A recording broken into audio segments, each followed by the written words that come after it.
سلام خوتي وخواتاتي، كنتمنى تكونوا بخير وعلى خير ويلقاكم هذا الفيديو في احسن الاحوال وصحه جيده. مرحبا بكم معايا في فيديو جديد على قناتي وقناتكم غزل شانيل.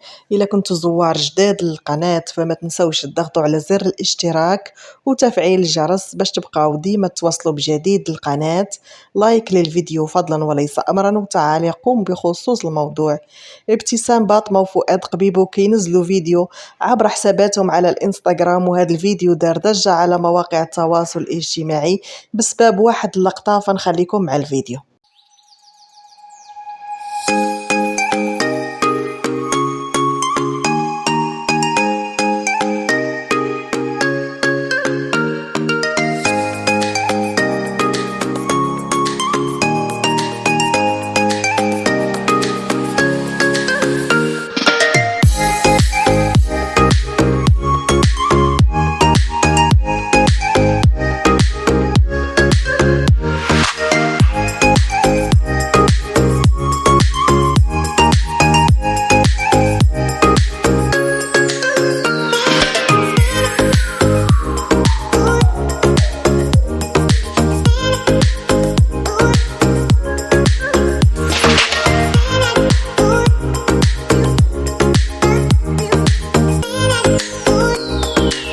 فابتسام باطمه نزلت هذا الفيديو عبر انستغرام ديالها ورافقته بهذا التعليق: ويك ويك ما كيوريني والو، باغي غير يتلفني، حيت انا اللي ما عارفينش الناس عندي فوبيا من الماء، حيت فايت غرقت وكنت غنموت وعانيت باش نصور هذا الفيديو هذا مكان.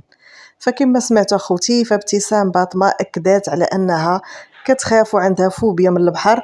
فاللقطة اللي دارت ضجة على مواقع التواصل الاجتماعي هي ملي كان فؤاد قبيبو كيوريها في الماء وشاد السيجار، فبزاف ديال التعاليق اللي قالوا بانه عطاها السيجار، لكن ابتسام نفات هذا الامر عبر التعاليق وردات على التعاليق واكدت على انه ما كانش عاطيها السيجار، غير كيتلفها